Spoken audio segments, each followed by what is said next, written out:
Namaste, welcome to Edu9 Career Guidance, Josh Innovations Private Limited, Edu9 Overseas Consultancy. నేను గాయత్రి. ఇంజనీరింగ్కి సంబంధించి ఎంతెంత ఫీజులు వసూలు చేయాలి దీనికి సంబంధించి వార్తలు అయితే మీరు రెగ్యులర్గా వింటూనే ఉన్నారు.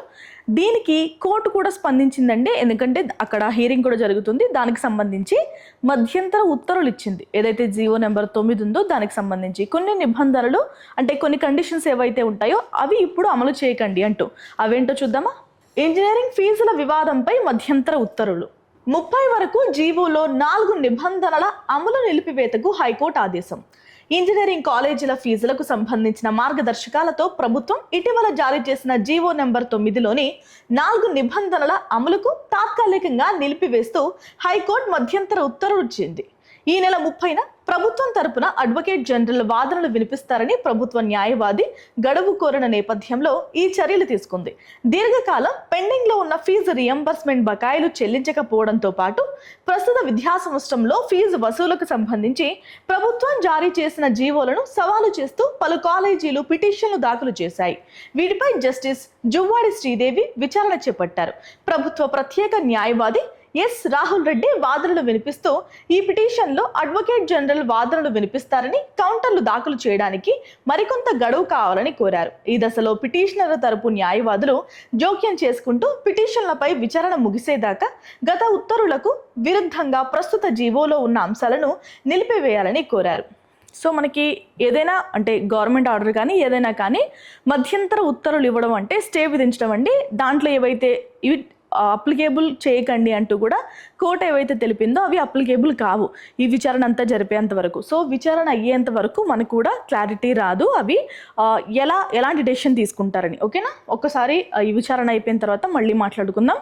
అప్పుడు మనకి క్లియర్ కట్గా ఒక పిక్చర్ అయితే ఖచ్చితంగా వస్తుంది, అర్థమవుతుంది కూడా. ఓకేనా, ఇందులో ప్రధానంగా ఫీజు రియంబర్స్మెంట్లో విద్యాసంస్థల అర్హత విద్యార్థుల ఖాతాలో జమ చేసిన తర్వాత వారు కాలేజీలకు చెల్లించడం, ఈ విధానానికి కాలేజీలు అంగీకరించాలన్న నిబంధనలు ప్రస్తుత అడ్మిషన్లకు ఇబ్బందికరంగా మారుతున్నాయన్నారు. గతంలో ఈ హైకోర్టు ఇచ్చిన మధ్యంతర ఉత్తర్వులకు విరుద్ధంగా ఉన్నాయన్నారు. ఇరుపక్షాల వాదనలు పరిగణలోకి తీసుకుని న్యాయమూర్తి మధ్యంతర ఉత్తర్వులు ఇచ్చారు.